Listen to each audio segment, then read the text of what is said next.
Prochain présentateur, Thomas Collin, va nous présenter sa présentation sur les équipements pour voyager léger, ceux qui veulent aller observer des éclipses, l'éclipse totale de 2017.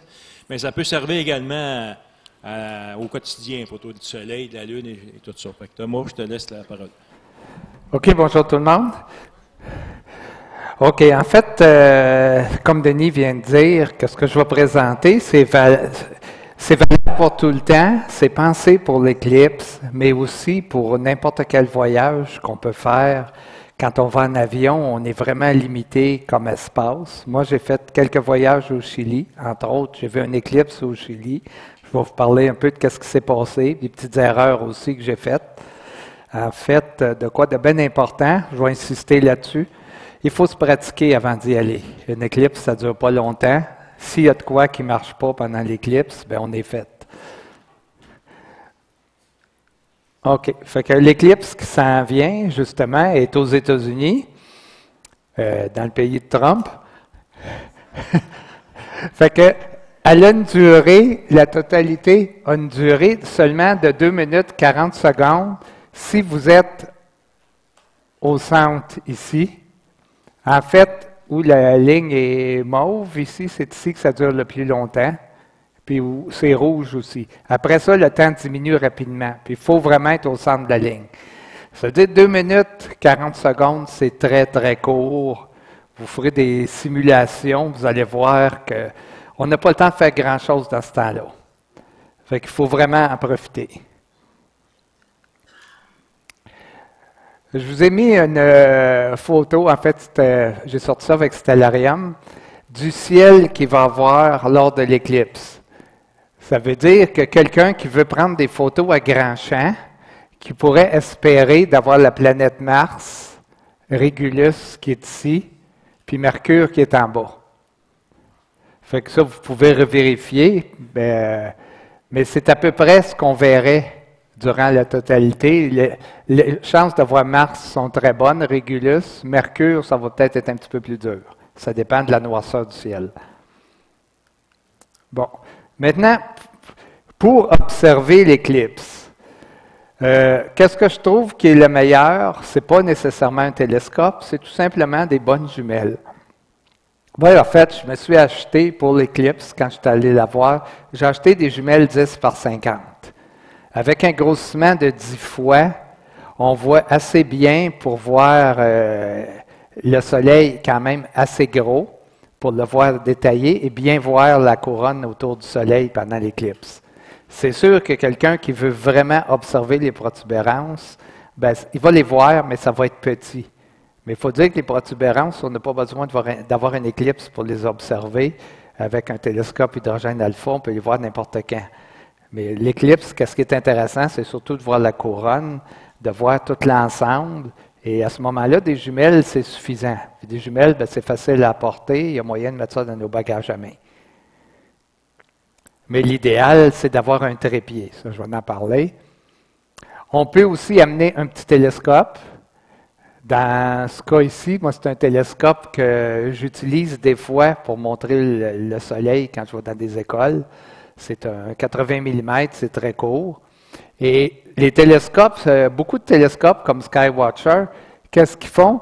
Ils nous mettent un couvercle avec un bouchon dessus. Je n'ai jamais su à quoi ça servait, mais c'est bien pratique parce qu'on peut mettre un filtre solaire en arrière ici, puis en enlevant le bouchon, bien, on rend le filtre solaire disponible. Fait que c'est facile à traîner, ça s'amène bien. Fait que ça, c'est une façon d'observer la partielle. C'est sûr, si vous avez des jumelles, bien, vous pouvez faire 1 ou 2 bouchons comme ça que vous allez mettre sur vos jumelles avec un filtre semblable à ça. En fait, le filtre qui est fait, si vous voulez le faire, c'est vendu assez facile à trouver. Ça s'appelle Bader Planétarium. C'est vendu sur une feuille format A4. Ça, c'est presque la même grandeur que 8,5 onces. Et on peut découper et fabriquer nos filtres à partir de ça. Il faut être super prudent quand on le fait, par exemple. C'est ultra mince, c'est très difficile à manipuler. C'est facile de couper un morceau et de le scraper en essayant de le coller. Il faut vraiment y aller doucement. Fait que c'est mieux d'en avoir plus au cas où il arriverait quelque chose. C'est fourni entre 2 feuilles. Fait que quand on le découpe, on découpe les feuilles en même temps. C'est plus facile à manipuler comme ça. Une autre affaire qui est pratique à avoir, c'est des lunettes à éclipse. J'ose espérer que quand on va arriver vis-à-vis la date de l'éclipse, qui vont être assez faciles d'accès. Avec ça, on ne peut pas regarder d'un télescope. C'est juste fait pour regarder à l'œil nu. Il faut quand même être prudent. Mais c'est très pratique pour observer la phase partielle. Et ça, ici, il ne faut pas trop attendre aussi pour les acheter, parce que j'ai l'impression qu'à mesure que l'éclipse va arriver, ça pourrait être dur à trouver. Parce que tout le monde va en commander en même temps. L'autre équipement qui est bien important, c'est un bon trépied. Si vous n'avez pas un, c'est peut-être l'occasion d'aller le chercher. Moi, j'ai acheté un trépied Manfrotto, la série 055. Ça, c'est la version moderne de ce trépied-là. L'avantage qu'il y a, c'est que c'est un trépied qui est solide. Il est quand même pas trop pesant, mais il est très, très stable. D'ailleurs, moi, sur le mien, là, j'installe une fourche ici et je monte un Dobson de 4 pouces et quart dessus. Et ça fonctionne très bien, c'est très, très stable. Fait que c'est une façon d'apporter un télescope sans être obligé de traîner de trépied, vu que ça se plie en plusieurs sections. Et une fois plié, c'est quand même long comme ça. Mais ça se met au travers du linge en diagonale dans une valise. C'est une façon de l'apporter. Théoriquement, ça n'en prendrait quasiment 2 pour l'éclipse, mais peut-être un peut être plus léger, parce que ça en prendrait un pour votre paire de jumelles, puis ça en prend un pour votre appareil photo, si vous avez l'intention de prendre des photos. Les trépieds, ils arrivent avec rien sur le dessus ici. En fait, ici, il y a une vis de 3/8 de pouce, standard, avec laquelle on rajoute une autre partie en haut qui se vend à part. Ça, il y a beaucoup de choix. Moi, celui que j'avais choisi, c'est un qui a 3 axes, comme ça ici. Fait que c'est facile de le barrer en place. Fait qu'on met notre appareil sur le dessus ici, avec une partie qui s'enlève. C'est assez facile de passer d'un appareil à l'autre. Il y a moyen. J'ai trouvé sur eBay une place où je pouvais acheter juste ces petites plaques-là. Il faut que je m'en sois acheté une deuxième. Fait que des fois, je peux avoir 2 appareils puis passer d'un à l'autre très rapidement, en ayant une plaque sur chaque. Bon, pour observer avec les jumelles, il faut un petit adaptateur comme ça en métal. Je sais qu'il y a beaucoup de monde qui ont acheté des jumelles Canadian Tire, là, les 1570, quand ils tombaient en spécial, qui sont d'ailleurs quand même assez bonnes. Le défaut, c'est qu'ils arrivent, eux autres, avec un adapteur en plastique et ça ne tient pas, ça vibre tout le temps. Fait que ça, c'est bon pour la poubelle. Vous allez vous en chercher un comme ça. Ça, il y a moyen de s'en patenter un aussi. Moi, je l'ai fait avec, je n'ai pas de photo là, mais avec ça, c'est un quart de pouce très standard. Puis ici, il faut se faire des filets d'un quart de pouce. Donc, on met ça sur le trépied. Puis on peut prendre des petits angles pour installer des tablettes qui vendent à quincaillerie. Ça vaut à peu près 1 pièce. Puis on s'en fait un. Ça fonctionne quand même très bien. Une autre façon de mettre plus qu'un équipement, c'est de s'amener une planche de bois avec les adapteurs sur le dessus. Dans ce cas-là, moi, elle était faite dans le but de mettre sur une monture poncette pour pouvoir mettre un télescope d'un côté puis mettre la caméra de l'autre. Mais ça peut être adapté pour mettre 2 appareils sur le même trépied. Bon, maintenant, on va parler des appareils photo. Les appareils photo, c'est important d'avoir le mode manuel. Donc, souvent, il y a ce bouton-là dessus. Je vous parle de ça parce que les appareils photo que je vais vous suggérer, ce n'est pas nécessairement un appareil, un DSLR. Ça peut être un appareil plus petit, plus compact, qui a certains avantages. Qu'est-ce qu'on appelle couramment un bridge? C'est un appareil plus petit qui a un gros zoom dessus. Donc, vous avez tout votre équipement d'un coup. Et c'est capable de grossir quand même pas mal sans prendre beaucoup de place. Fait que qu'est-ce qui est important, c'est d'avoir un vrai mode, un vrai mode manuel qui est ici. Puis d'habitude, il y a les VOD ici, priorité vitesse, priorité ouverture. Puis ça, c'est les modes automatiques. Et certains appareils ont même des modes ici, custom, qui appellent, ça c'est ultra pratique. C'est qu'on configure toute la caméra, on décide notre temps de pause, on décide de se mettre à tous les modes là, que je vais vous parler tantôt, et après ça, on le sauve. Donc, on met notre appareil au mode C2, par exemple, puis là, tout va s'ajuster au complet, le zoom va sortir, le foyer va être à l'infini, l'ouverture, ça va être celle qu'on a choisie. On a choisi de se mettre en mode rafale, il va le savoir, puis il va se mettre en mode rafale. Donc, tout ça va être fait d'un coup. Ça veut dire que vous allumez votre appareil, vous mettez ça à ce mode-là, puis à partir de là, si vous avez de quoi changer, vous pouvez le changer. Vous êtes en mode manuel, vous faites quand même le changer, mais tout est fait d'un coup. Ça veut dire qu'aussitôt que la totalité commence, si les ajustements sont tous faits d'avance, on ne gaspille pas notre temps à les faire. On peut tout de suite commencer à photographier. Les affaires qu'il y a à ajuster, qui sont importantes, en fait, ça c'est valable tout le temps en photographie. On a l'ouverture qui est en haut. Bien entendu, plus on ouvre, plus le chiffre baisse, plus c'est lumineux. On a la vitesse. La vitesse qui peut être très vite, comme un millième, on voit jusqu'à une demi-seconde là, dans ce cas-là. Bien, plus, encore une fois, plus le temps de pause est long, plus l'image est brillante, mais en même temps, plus l'image peut être bougée. Ça veut dire que si votre trépied est pas assez solide, bien, avec des temps de pause longs, ce qui risque d'arriver lors de l'éclipse, si on va avoir beaucoup de couronnes sur la photo, on risque d'aller avec des temps de pause longs. Bien là, à ce moment-là, il faut que le trépied soit solide, surtout si on grossit beaucoup pour pas que ça bouge. Et il y a le ISO. Le ISO, dans le temps qu'on avait du film, c'était la sensibilité du film, qu'on appelait l'ISO. Et dans ce temps-là, on a à peu près le même phénomène aujourd'hui, c'est que plus on avait un film sensible, plus les cristaux d'argent qu'il y avait dans le film étaient gros. Et donc, qui paraissait sa photo, ça faisait du grain. Aujourd'hui, on marche en mode numérique. L'ISO, c'est en fait un appareil photo, il y a un amplificateur là-dedans qui amplifie l'image. Et c'est l'ajustement de l'amplificateur. C'est comme si on montait le volume. On appelle ça le gain. Fait que plus on monte l'ISO, plus le gain est élevé. Mais plus le gain est élevé, plus les petits défauts entre les pixels paraissent et ça fait apparaître du grain. Fait que ça, moi, je vous suggère, dans la plupart des appareils, ne pas dépasser 400. Quand on dépasse 400, c'est là qu'on voit que ça l'amplifie très rapidement. Fait qu'on est mieux d'essayer d'augmenter ici à la place. Et l'ouverture, bien, le plus que vous pouvez. Parce qu'il n'y a pas de contre-indication. L'ouverture, c'est la profondeur de champ qui diminue. Comme on se met à l'infini, ce n'est pas tellement important.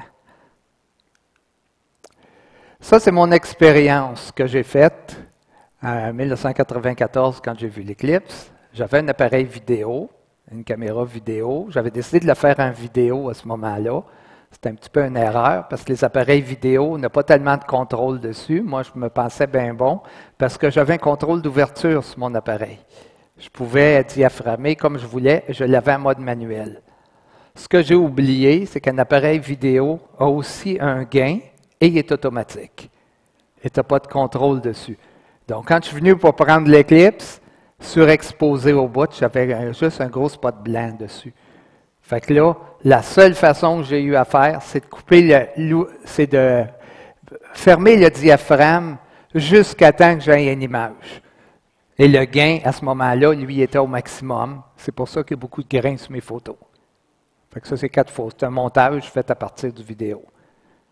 Fait que ça donnait un résultat qui était moyen à cause de ça. Deuxième problème qu'il y avait, la météo, on n'a pas de contrôle là-dessus. Il y avait des petits cirrus dans le ciel. Fait que ça faisait que la lumière se rendait plus au centre ici aussi, à cause de ça. Bon, les ajustements qu'on a à faire. Premièrement, comme j'ai dit tantôt, mode manuel. Très important ici. Beaucoup de monde, quand vous prenez des photos de la Lune aussi, c'est bien important ça.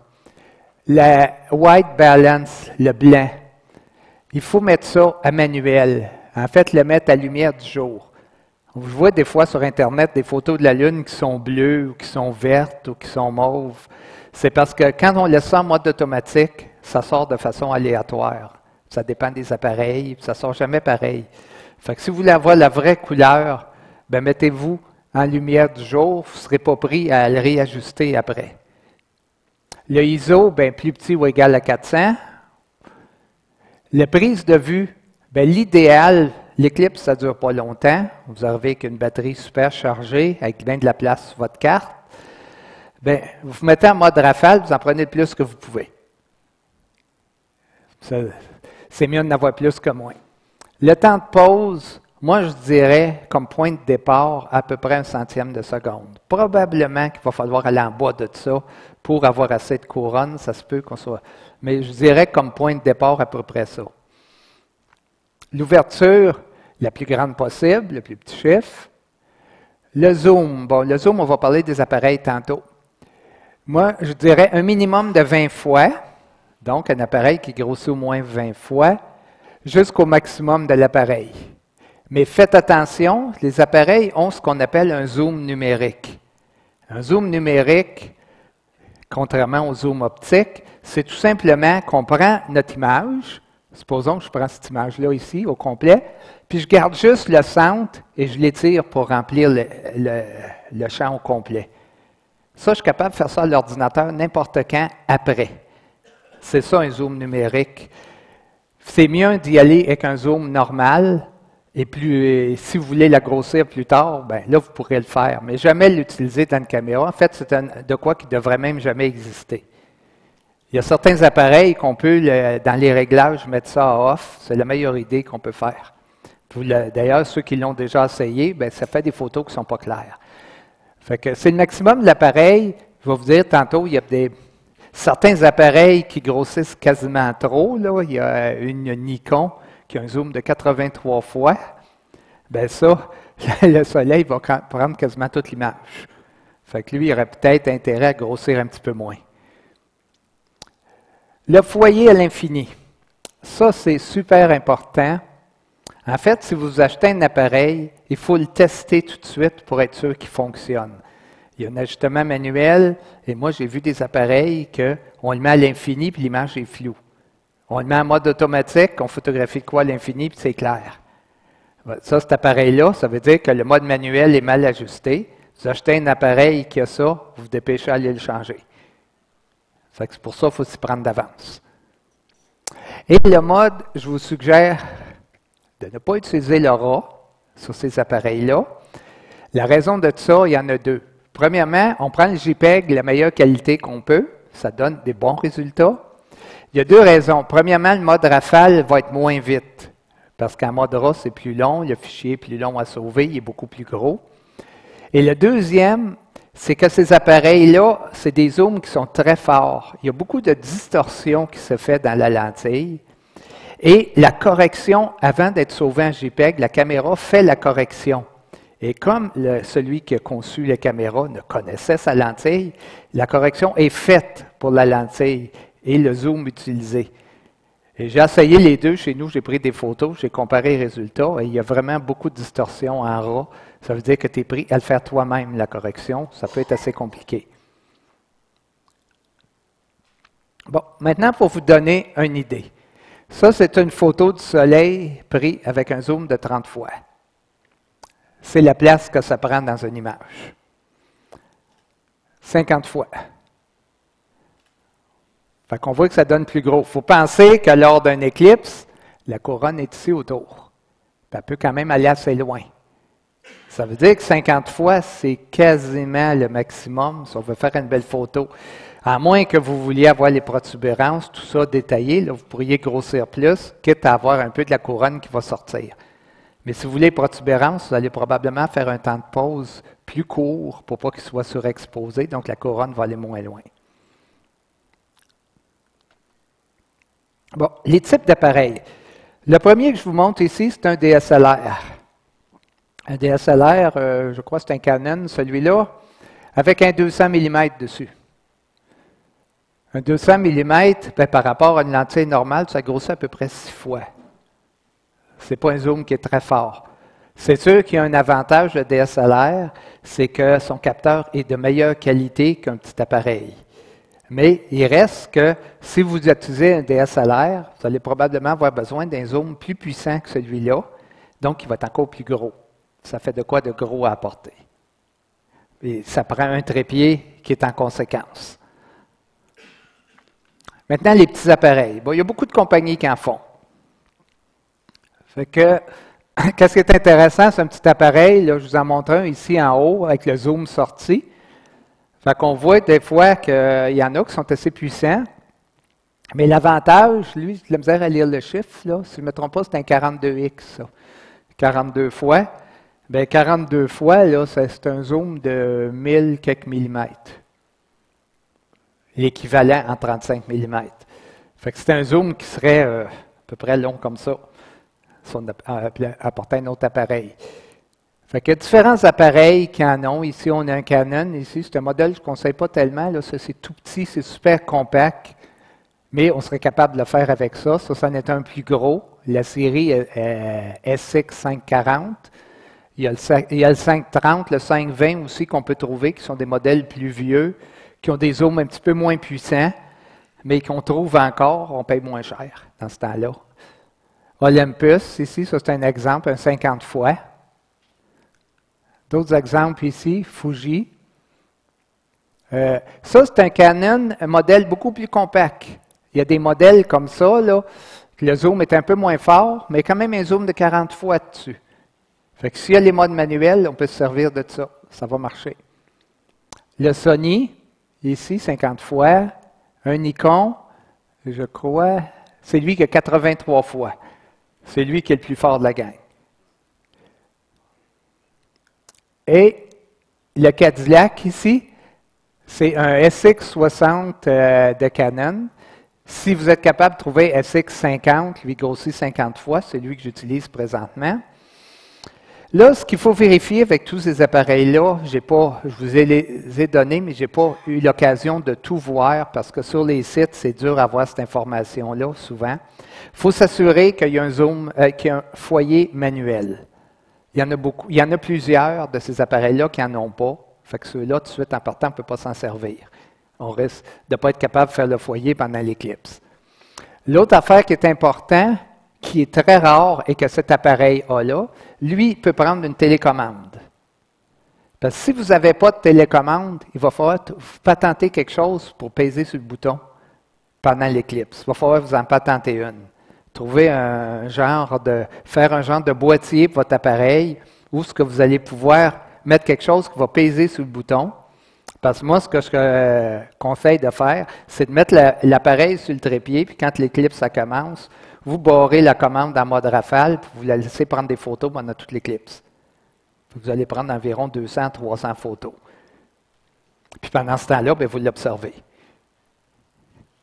Fait que cet appareil-là a l'avantage qu'il y a un trou pour mettre une télécommande, et c'est les mêmes télécommandes qui vont sur le DSLR de Canon. Les autres manufacturiers, il faudrait vérifier s'il y en a qui en ont, c'est très rare. Fait que c'est beaucoup plus facile. Moi, quand je prenais mes photos de la Lune, avant, j'avais un appareil, pas de télécommande, vu que j'avais le trépied Manfrotto qui était assez solide. Je tenais l'appareil photo sur le trépied, je pesais sur le bouton, puis je tenais le bouton pesé tout le temps que je photographiais. De temps en temps, il y a quelques photos que j'élimine qui étaient bougées, mais en moyenne, c'était bon.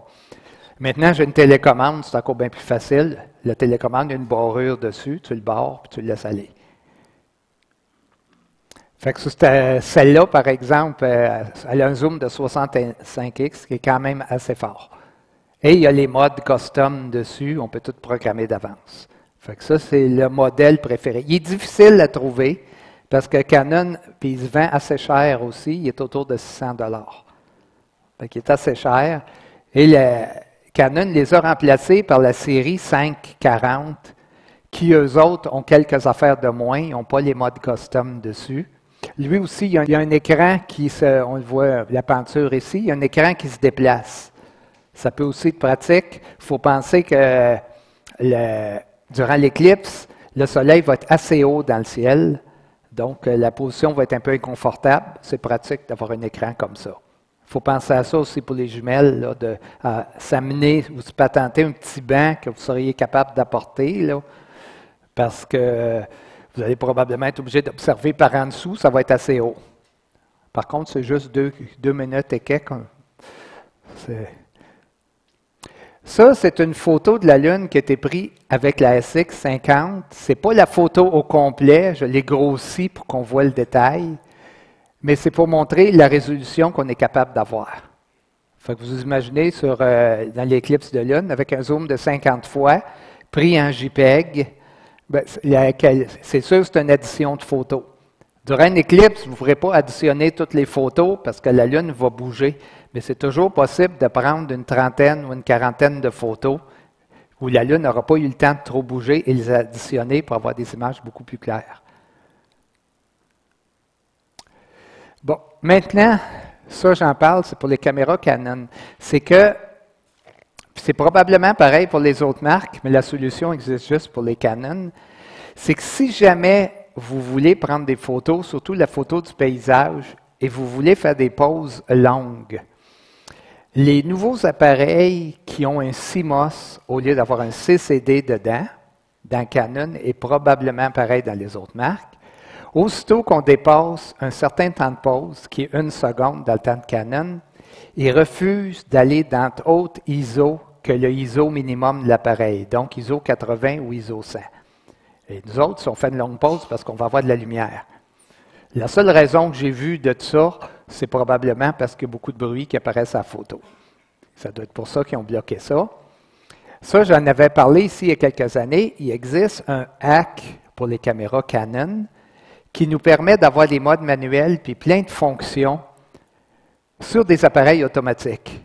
Donc, la plupart des appareils Canon sont supportés par ce hack-là, qu'on met sur notre carte SD, qui s'appelle CHDK, et lui vous permettrait d'utiliser le ISO que vous voulez, même si vous avez un temps de pause de 30 secondes, avec un appareil qui peut aller juste à 15 secondes, lui nous permet d'aller jusqu'à 7 minutes. Donc, avec un hack comme ça, on obtient des fonctions supplémentaires. Il existe aussi, je pense que c'est l'année passée, quelqu'un avait parlé de Magic Lantern, c'est l'équivalent, mais pour les DSLR. Fait que si jamais quelqu'un a ce problème-là de vouloir faire un temps de pause de plus d'une seconde, bien ça peut être utile. Bon, maintenant, comment s'installer avec un appareil de même? Moi, j'ai fait un filtre solaire. Encore une fois, il est fait avec du bader et un petit morceau ici de carton enroulé autour de la lentille. On fait tout simplement mettre ça dessus. On peut prendre des photos du soleil. C'est comme ça que je prends mes photos du soleil. Une affaire bien importante à penser, tous les appareils photo, ils ont un gros défaut, ils sont noirs. Ça veut dire que quand le soleil tape dessus, ça vient chaud. Et ça vient très chaud, très rapidement. Et durant l'éclipse, vous allez être aux États-Unis, en plein été, il va faire chaud cette journée-là, le soleil va taper fort. Donc l'appareil photo ne résistera pas. Fait que c'est pour ça que moi j'ai mis tout simplement un carton blanc ici pour que l'appareil soit à l'ombre. Fait que le restant de votre équipement, il faut penser à ça aussi, d'essayer de vous trouver quelque chose pour protéger. Parce que s'il fait beau, puis ce qu'on espère, bien, elle va y goûter. Surtout pendant la phase partielle, parce qu'il faut s'installer d'avance. Fait qu'il ne faut pas arriver à l'éclipse, la caméra soit trop chaude, puis il arrive de quoi qui ne marche plus. Fait que c'est très simple. La feuille peut être collée par après. Ça, c'est dur à amener d'un bagage, ça. Mais on peut arriver puis finir de le monter là-bas. Ce qui est important, c'est que le côté pointé vers le soleil soit blanc. Fait que moi, j'ai tout simplement pris du carton ordinaire. Qu'est-ce que je fais? Moi, je sors mon petit écran ici, je le sors, puis c'est là-dessus que je m'ajuste. Mais même dans le viseur, ça ne dérange pas. Parce qu'on a l'œil ici, là, puis il y a un petit plastique tout le tour, fait qu'on ne voit pas ce qu'il y a à côté. C'est pas un problème. Il n'y en a pas, mais ici, on utilise l'écran, tout simplement. C'est juste pour se centrer. Une fois que c'est parti, moi, j'ai ma télécommande, qui est d'ailleurs, j'ai ma télécommande que je vais vous montrer, là. Justement, les télécommandes, ça, c'est le modèle Canon, mais ça existe pour les autres marques. En fait, c'est toujours fait pareil. La seule affaire qui change, c'est ça ici. D'une compagnie à l'autre, elle n'est pas faite pareil. Ici, c'est du 2,5 mm. Ce n'est pas la même chose que les écouteurs. Les prises d'écouteurs, c'est du 4 mm, donc c'est 2 mm. Quelqu'un peut, en utilisant ça, quelqu'un peut s'en faire une. Sinon, ben, il y en a des comme ça ici. Ça, c'est fait par Canon. Il y a moyen d'en avoir un petit peu moins cher sur eBay, des clones. Ou on peut aussi acheter un intervallomètre. Ça ne servira pas pour l'éclipse, mais ça peut être utile pour d'autres choses. Plus tard, il y a le bouton ici. Et dans les deux cas, de la façon que c'est fait, on pèse sur le bouton et on pousse par en haut. On le voit un petit peu mieux ici. Là. On pèse sur le bouton, on avance ici. Elle est barrée. Donc, à ce moment-là, on peut laisser aller à la télécommande, les photos se prennent tout seules. Il faut juste prévoir que, ça c'est bon de se pratiquer avant sur la Lune, ici avant de partir, c'est de regarder comment ça va se déplacer pendant 3 minutes. Donc, on le met plus à gauche, puis pendant 3 minutes pour voir si vous êtes capable de tout faire d'un coup. Si votre zoom est trop fort, vous allez être obligé, dans le milieu de l'éclipse, de replacer la caméra pour aller filmer le restant. C'est important aussi, s'apporter une carte de spare. Ça arrive que ça lâche, ces cartes-là. C'est rare, mais ça lâche au bon moment. Vous connaissez la loi de Murphy. La façon de faire pour s'assurer que sa carte est bonne, on prend une photo, on se met en mode pour regarder si notre photo est bien enregistrée. Parce que ça peut arriver, on prend des photos, puis finalement on pense qu'ils ont enregistré, puis ils ne l'ont pas fait. C'est très rare que ça arrive, mais j'ai entendu dire que ça arrivait des fois. Fait que si vous en avez une deuxième, puis s'assurer aussi qu'il y a bien de la place dessus. La batterie, c'est bon d'en avoir une deuxième aussi, surtout si vous prenez la partielle avant. Il faut s'arranger pour qu'à l'éclipse, ça va partir avec une batterie qui est pleine. Parce que vous allez être capable de prendre 300, même 400 photos avec une seule batterie, étant donné que les photos se prennent vite. Ça prend moins de jus que quand on prend une photo une à la fois, souvent on est bon juste pour 200 photos. Il existe des petits appareils pour guider. Quelqu'un qui veut grossir beaucoup, bien, ça peut être intéressant de suivre. Ça ne demande pas une haute précision, mais ça permettrait justement, en plein milieu, de ne pas être obligé de ramener l'appareil. Fait que ces appareils-là, on les oriente le mieux qu'on peut vers, vu qu'on est de jour, on n'aura pas d'étoiles polaires, on peut s'aligner qu'une boussole, s'aligner à peu près vers le nord, à peu près à la bonne place. Ça va assurer que pendant les 3 minutes de l'éclipse, la Lune va rester là. Si quelqu'un veut prendre toute la partielle avec un intervalomètre, là, à ce moment-là, ça va demander un alignement beaucoup plus précis. Sur ces appareils-là, il y a quelque chose ici qui est à surveiller. Il y a 2 petits boutons. Celui-là ici, lui, c'est la vitesse sidérale ou la moitié de la vitesse sidérale. Il ne faut pas se tromper. Mais pire que ça, il y a un bouton nord-sud ici. Moi, j'ai une monture EQ3. Et dessus, j'ai ce bouton-là. Puis une des premières fois que je l'ai utilisé, de soir, je me suis mêlé dans mes boutons, je l'ai mis sur le sud. Puis là, je m'apercevais que ça guidait super mal. En fait, c'était 2 fois pire que si je n'avais pas d'équatorial. Fait que j'ai réglé mon problème. La switch est collée en place, ça ne bougera plus jamais de là. Fait que sur un appareil de même, bien, vous pouvez quand même mettre un petit morceau de colle chaude ou quelque chose comme ça. Vous êtes sûr qu'elle va être à bonne position, qu'au moment où vous allez vous en servir, elle ne vous jouera pas un tour. Moi, selon moi, ces boutons-là auraient dû être à l'intérieur du boîtier. Et si jamais on va dans la rive sud, sur l'hémisphère sud, on l'ouvre et on va changer la switch. En fait, c'est ça. Ce que je voulais insister, bien important, il reste 1 an avant l'éclipse, faire des simulations, tout essayer votre système, tout essayer pour voir si ça marche. Parce que sans ça, vous arrivez à l'éclipse, puis il y a une affaire qui accroche. L'affaire qui accroche, bien, vous venez de la manquer. Fait qu'il faut tout essayer et il faut s'y prendre longtemps d'avance. Si vous apercevez que votre appareil photo ne marche pas comme il faut, quelque chose de même, bien, il faut régler, soit le changer sa garantie, ça prend du temps des fois. Surtout si vous faites venir une 65, là, celle que je vous conseille, vous allez être obligé de la faire venir. Ça veut dire que si elle a un défaut, bien, ça peut être long à en avoir un autre. Donc, il faut s'y prendre d'avance. C'est le temps maintenant de le faire. Fait que tout tester au complet, dans les conditions à peu près semblables, quand la Lune est haute dans le ciel, voir comment vous êtes installé, les jumelles, les trépieds, tout ça, puis voir aussi comment ça se met dans vos bagages. On sait qu'on est limité d'un bagage. Si votre sac à main il est trop gros, ils vont vous forcer à le mettre en dessous. Avec l'équipement qu'il y a dedans, ce n'est pas trop intéressant. Fait qu'il faut vraiment tout prévoir ça. Puis dans les valises, bien, vous risquez d'amener plus de linge que vous avez besoin, juste pour protéger l'équipement qui est là-dedans. Et ça, c'est sur ça, bonne éclipse. Ça, c'est une photo de l'éclipse au Chili. C'est juste pour vous montrer le ciel qu'on avait. Ça peut arriver. Fait qu'il faut prévoir aussi de la photographie, de l'observation dans des conditions pas tout à fait idéales. Elle était quand même très, très belle aux jumelles. On voyait très bien. Mais en photo, c'était du film à ce moment-là. Si j'avais eu une caméra numérique, je me serais corrigé. Le temps est trop exposé. Mon but, était d'aller chercher Vénus et Jupiter qui est ici, mais en même temps, étant donné à cause des nuages, ben, ça l'a surexposé l'éclipse même à l'intérieur, donc on ne voit pas bien que c'est une éclipse. Moi, ce que je voulais, c'est avoir l'éclipse et la montagne sur la même photo aussi. Parce qu'on était dans un paysage de rêve là-bas. Et voilà.